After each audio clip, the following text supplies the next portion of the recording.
over there, That looks coordinating all right. events. I thought it was in the CNN studios when Jake Tapper and That's Wolf right. Blitzer was going to be here. They're going to come in and do an ambush interview on you.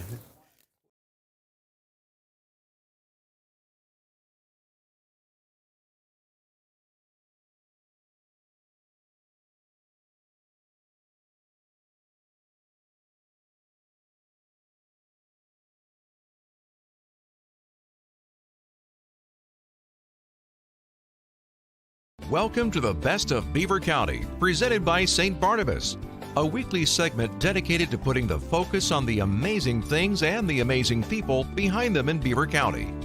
The Best of Beaver County is sponsored by and content is provided by St. Barnabas.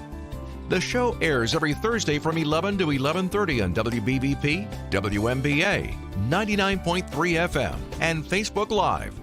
Now, with no further ado, let's welcome host Mike Romigh to introduce today's program. Good morning and welcome to the Best of Beaver County radio show on the St. Barnabas Radio Network. Since 1900, St. Barnabas has been caring for people in southwest Pennsylvania.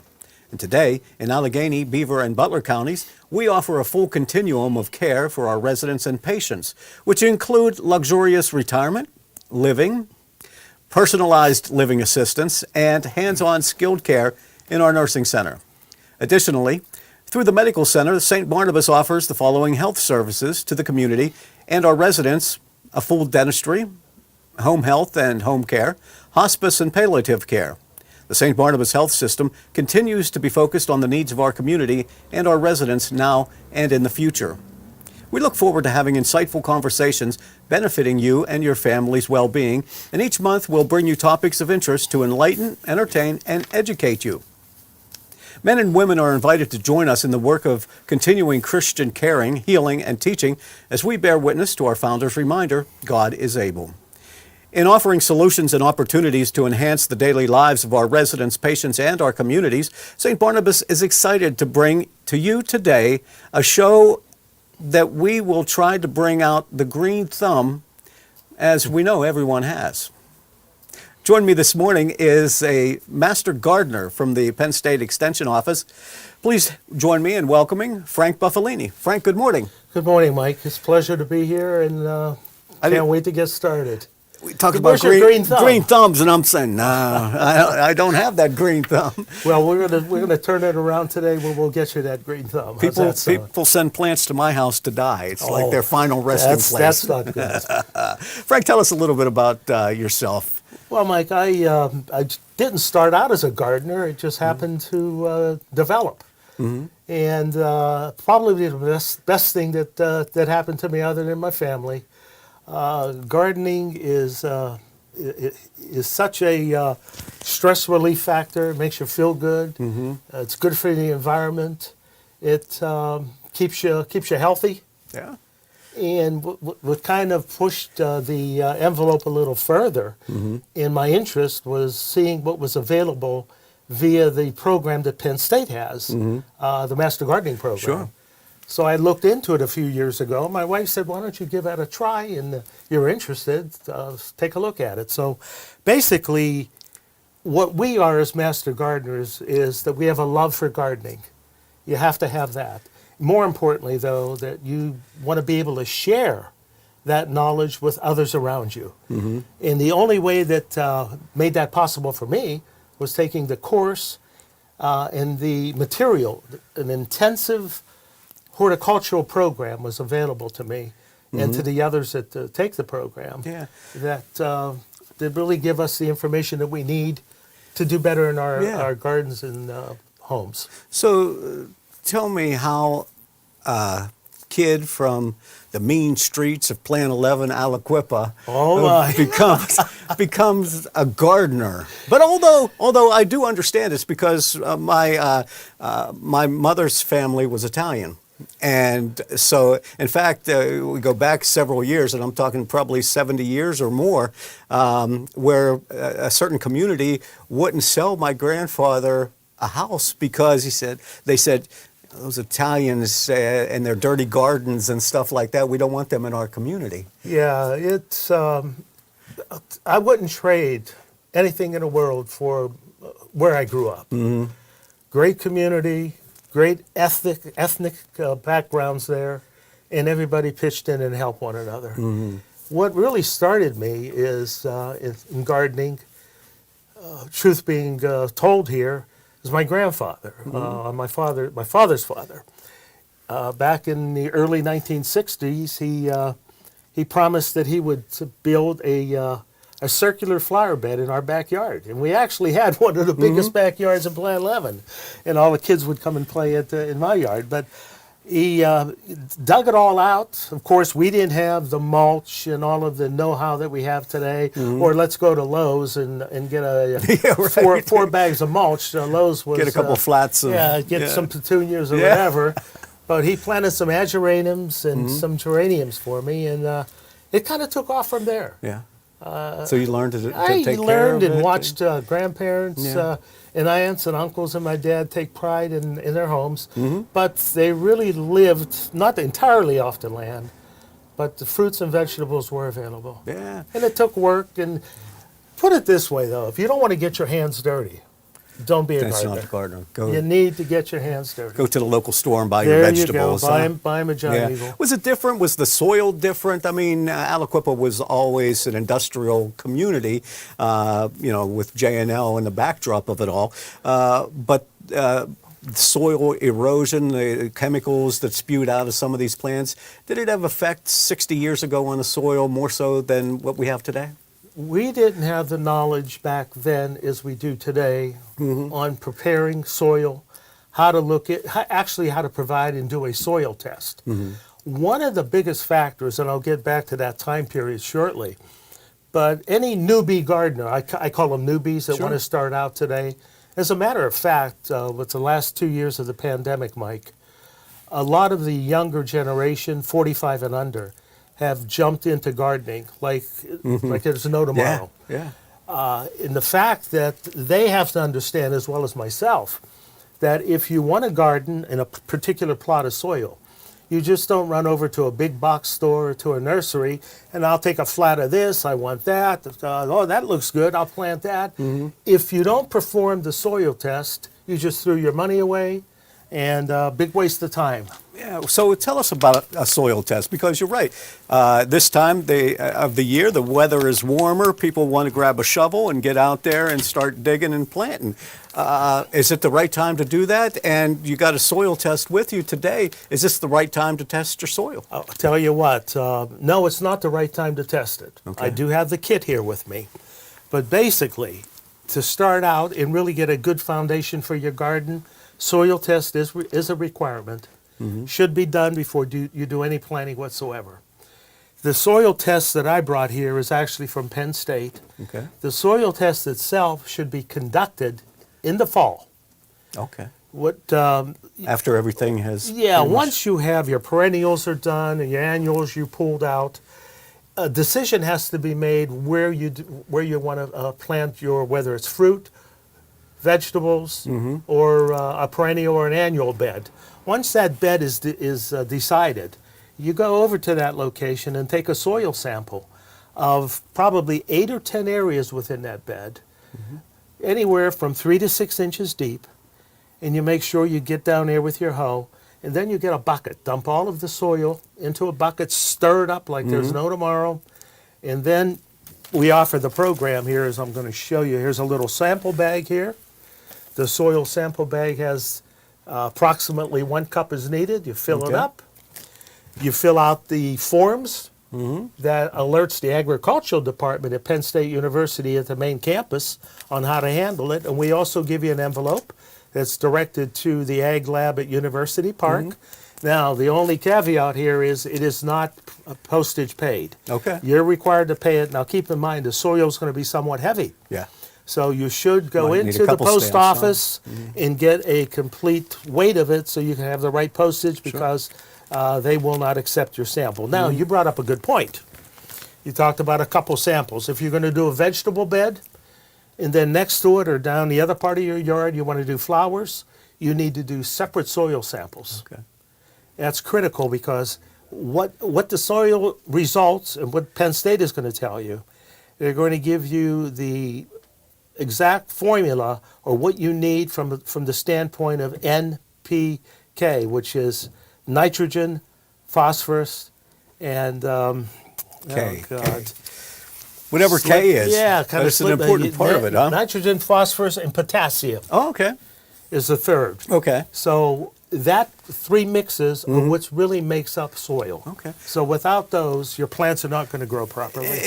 From Aliquippa Center, Brighton Township, New Brighton, Beaver Falls, wherever, do we have different things in the soil in each community?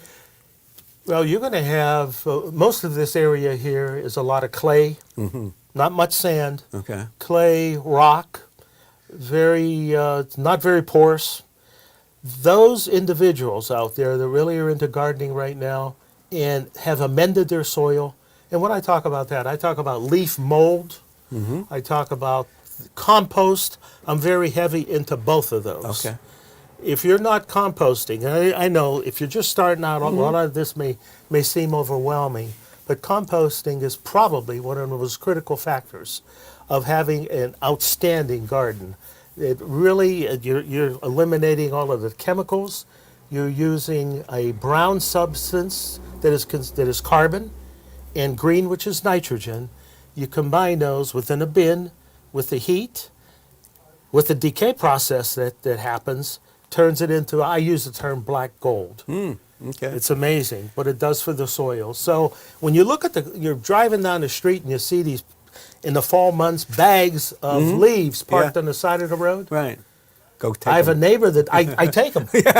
Of course, I mentioned to the neighbor the year before last.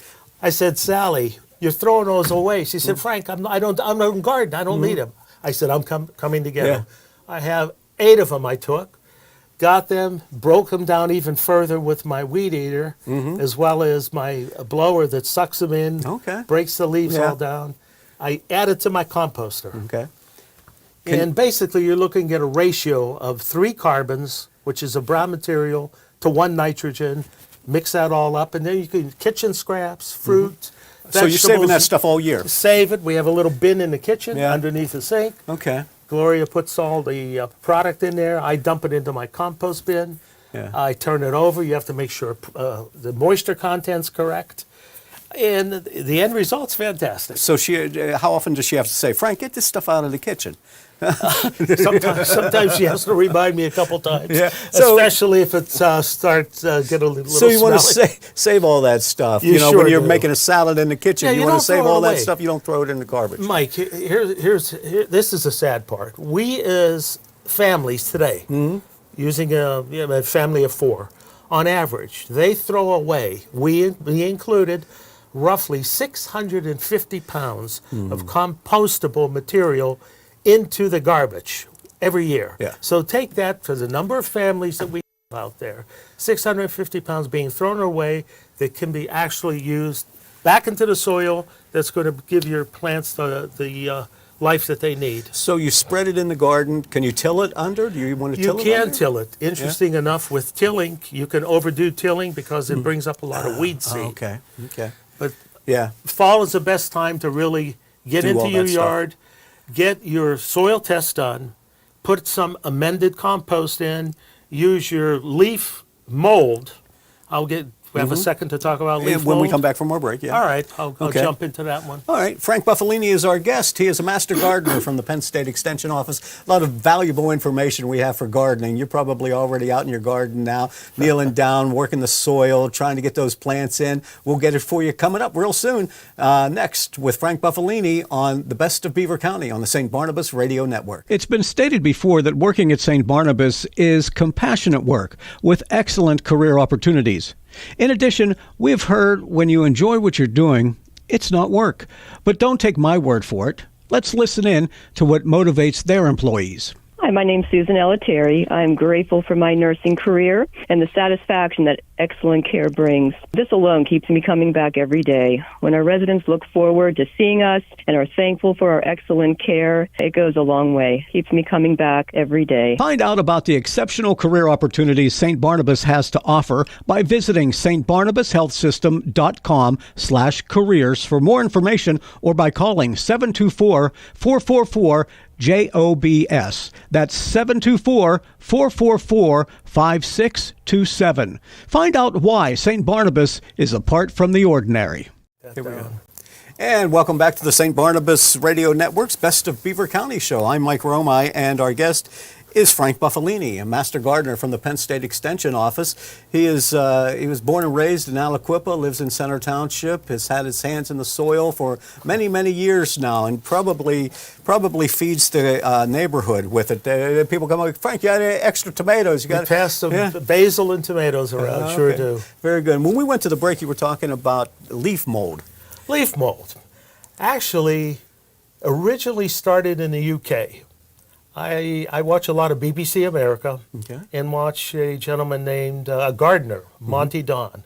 Okay. He's fantastic. Well, leaf mold is basically leaves that fall off a tree. When you're in a forest, you can see a bed of leaves on the ground, and you wonder, well, I guess something's going to happen to them. Of course, they're going to decay. But using leaves to make leaf mold is pretty simple. Basically, you would stick 4 posts into the ground, get yourself some chicken wire, build it around the post, screw them all in so it's tight, and as you collect leaves during the fall, you dump them into the bin. Over winter, it's probably going to take 2 seasons, but that material will decompose into it's called litter actually, mold, that you would amend your soil with either in the fall or the following spring. But it's amazing. You can also preserve it by putting it in plastic bags, large bags that you use for garbage, filling them up, and then making sure you put holes in the bag so air is able to get in to help the decay process. Correct. And it's just another form that, with the added compost that I discussed about having compost bins, it's a benefit to your garden. So I don't need one of those big circular things that I have to spin all the time to compost? A lot of people have those. Mine is a drum. It's stationary. It's a little awkward though, but because it's hard to flip your material. The more often that you turn your compost, the more of an opportunity that oxygen and most importantly, worms, beetles, centipedes, all of those make up the process of digesting the material that's in there that breaks it down into the comment that I made earlier, black gold. Let's segue into that, because insects are a part of the naturalization of everything, and they're in our gardens, and some people want to spray things and put things in their garden to get rid of those insects. What's the deal with that? The worst thing you can do. I have started in the last 3 years a pollinator garden where I attempt to, and I'm doing pretty well with it, attract bees, butterflies, any and all crawling insects, even the invasive. Even those little green things that climb on my tomato plants? Even the ones, those are the hornworms, yes. They're not good, but there's a wasp that actually uses that larva of that insect that you're talking about, penetrates it and places its eggs on it, and the eggs develop and the larva forms. It eats that bagworm, or I should say hornworm. Yeah, so it's not going to kill my plants. It's not going to kill them. I don't need to go and pick them off or anything. The more birds, don't pick anything off. The more birds, the more insects, diversity. If it's not for diversity, we wouldn't have what we have today. By killing off insects and birds and so on, the ability in the future for us to have food sources available is going to be slim to none. Rabbits? Rabbits come in and eat my garden. That's another story. Rabbits, groundhogs, chipmunks, I am not happy about those. No. All the work that we do as gardeners and plant, they come in overnight. And deer, let's not forget the deer. Yeah. Yeah. They're not good. I mean, I can grow zucchini and cucumbers, and my wife won't even let me do it anymore because she said it takes over the garden. Well, you put those in, and then the vines go all over the place. Tomatoes. What are the best things to grow in Beaver County? Well, I'll tell you what. Any product that it's going to fruit above ground is probably your easiest. Mm-hmm. And you just mentioned a whole Zucchini and cucumbers. Tomatoes, Yeah. cucumbers, lettuce, definitely, especially it's a cold weather plant. You're going to have success with... Can we do that now? Can we be planting those things now? In fact, looking at the weather forecast and knowing what's upcoming, we're in good shape. The ground right now is getting warm.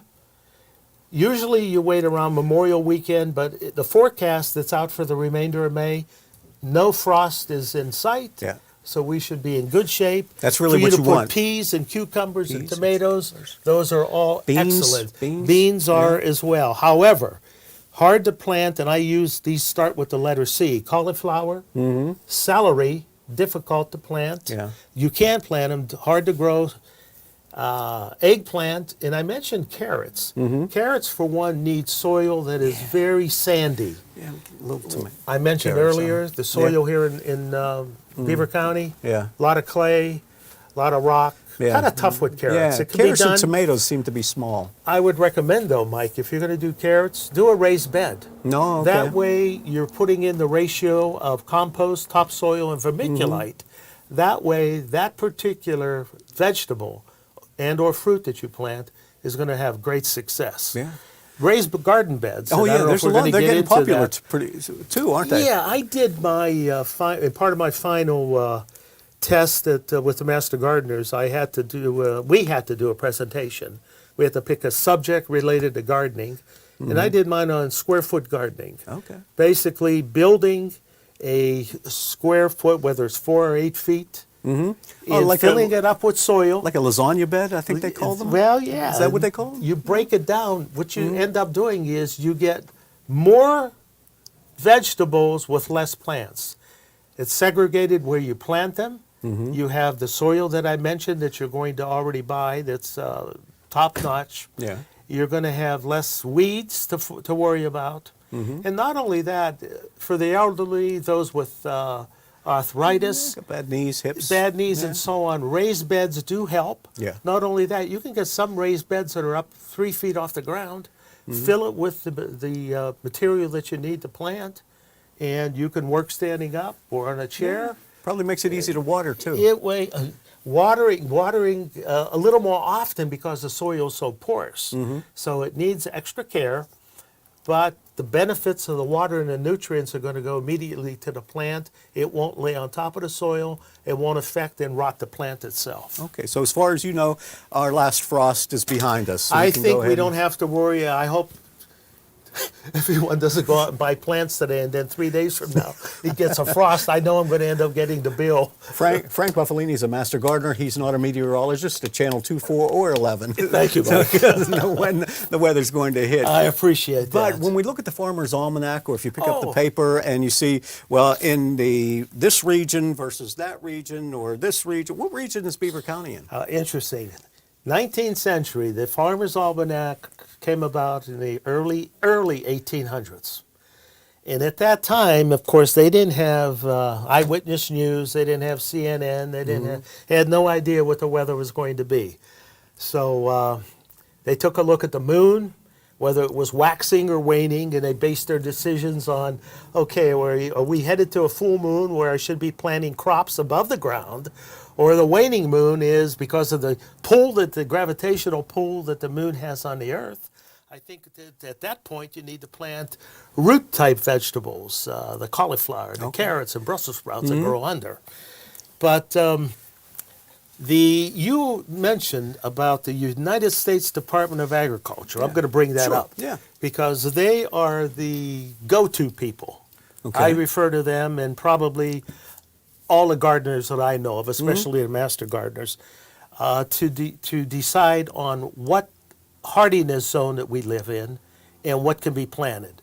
Western Pennsylvania, where we live right now, is in USDA Zone 6. 6, okay. Meaning that the lowest mean winter temperature that a particular plant, shrub, tree will survive is anywhere from 0 to minus 10 degrees below 0. Okay. So if we already know we're going to get that, now we do have an extreme. We may get a wind chill that'll take it to 15 below. But that being said, we can have success here knowing and buying a plant where the card that is inside that plant. And in fact, I brought some to share. Yeah, that'll be great. Yeah, go ahead. Like Your bag's back yeah, there. I'd like to talk to you about that because we always, people go out and buy them. Oh, let me Buy tell the you little what, packets of I them. watch them at the nursery personally, whether it's at Lowe's or Janowski's or Ianetti's or whatever, and they're filling their carts up with all kind of plants. And I'm thinking, number one, did they find a location where they going to plant this? Oh, I see that they have a lot of plants that require a lot of sun. I wonder if they really looked at, does this part of my yard get the amount of sun necessary? Yeah. Which in this case with vegetables, tomatoes, and a lot of our annuals need a minimum of 6 hours of sunlight. Well, how do you happen to know that, Frank? Did you take a course on that? No, I knew it before I took the course. Frank talks to himself quite often. I That's do. what Gloria says. She Oh, God. Gloria, she'll work me over. Don't worry about it. Interesting enough, Mike. Yeah. This is a plant I bought a few years ago. Okay. It's called an autumn fire sedum. Oh, it looks so pretty. The most important part of this, flip it over. Okay. This gives you everything from soup to nuts. Okay. It tells you keep it moist the first year. Take a look. Zone 3. Oh, by the way, there are 13 zones from the USDA. And They we're run 6. from 0 to 13. Okay. The higher the number, the warmer the zone. This is a zone 3, meaning that this particular plant can handle anywhere from a minus 30 to a minus 40 degrees Fahrenheit. So is that okay is for us to pretty buy then? cold. Oh, Yeah. yeah. Oh, okay. We're good. I said Okay. here So- we're 0 to 10 Yeah. below. Okay. Average mature size is 18 inches high, 18 inches wide. Another little secret that they share with you here, it really shouldn't be a secret, spacing. Oh. A lot of people say, oh, you want it to look like it does at the nursery, that Yeah. a packing of flowers all together. No. Well, They may think it looks Yeah. great, but they're doing a harm to the plant. This plant should be 15 to 18 inches apart Yeah. because they already know how it's going to spread. yeah. The more and tighter that you plant, the more that those plants have to compete for the nutrients that are in the soil. Yeah. Not only that, they don't get the required airflow around them, which also affects, you can get powdery mildew, you can get other factors that affect that health. Okay. So spacing So is you might be critical. spreading disease. Yeah, that. Okay. Oh, yeah, that happens Okay. very easily. So Okay. these cards, That's what other you than wanna they see. look good, oh my, look what I have. Study the back of the card. These plants are expensive. They're not cheap. So I can't just go dig up the ground and throw some seeds in and walk away. No. No, can't do that. Mark, you can't do that when you're building that garden tonight. You can't do that. You gotta go take care of it all the time. So your favorite thing to grow, what is it? Well, I am into anything that's native. Okay, Well, Frank, what do you mean by native? that's a good question. Yeah, a native plant.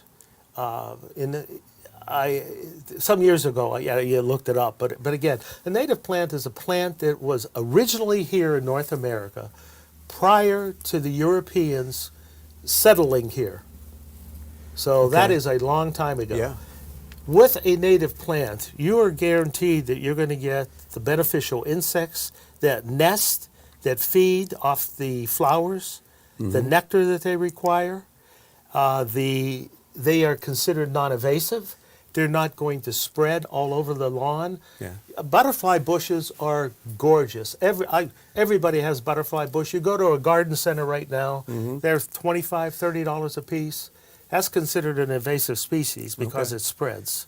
Let me ask you this, and I'm got to cut you short on that Sorry, because our too, time. that I- No, our time is running out. I wish we had more to talk about it. But in terms of, you were talking about those seeds and ones you bought a year or so ago. At the end of the season, a lot of people just pull them up and get rid of them. You say no, don't do that.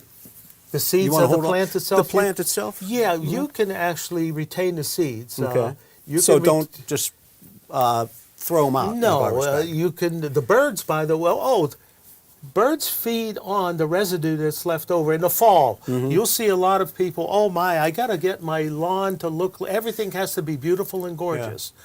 No, don't do that because you're causing more of a problem. Okay. You want birds. You want the insects that forage in those dead leaves that are on your lawn or in the flower beds. Okay. I move everything into a flower bed. I let the plants stay up. The insects crawl into there, the larvae are there, they feed off of the land, and we're destroying it. There are so many things that the Penn State Master Gardener program does. You'll see them working on Center Township on the islands, making that beautiful soon as well. But That's some right, of the kids, yeah. We're just about out of time, some of the kids may recognize Frank because he helps with the Mr. Yuck program. Oh, Laura Murphy is the chair. I'm the co-chair. Mm-hmm. One of the most exciting programs that I have to, as part of our program, is that we have to volunteer. As a new Master Gardener, you have to volunteer for 40 hours your first year. To pass the course, you have to get an 80% or better. And the following year, to keep your status, you have to do 20 hours of service and 10 of continuing education. Mm-hmm. Mr. Yuck is taught to the first graders in Beaver County. Okay. We probably did 8 or 9 school districts this year. Great. It is. I'm going to leave you a packet of some of the material that we discussed. Wonderful. Frank Buffalini, a Master Gardener from the Penn State Extension Program. Call them. They'll give you all the information you need. It's a local number. You can call them and they'll advise you. But Frank advises you to get out and get your hands dirty, get in the garden, make it beautiful, and enjoy that harvest. Frank, thank you so much for being with us. I appreciate it. Thank you. Frank Buffalini on the Best of Beaver County on the St. Barnabas Radio Network. I'm Mike Romigh. We'll talk to you next week. Be safe. Be well. Thank you for listening to the Best of Beaver County. St. Barnabas is pleased to have provided content and sponsorship for the program. Tune in this Sunday at 11:30 for an encore presentation of today's program on Beaver County Radio. And next Thursday at 11 for another edition of the Best of Beaver County on WBVP, WMBA, and 99.3 FM.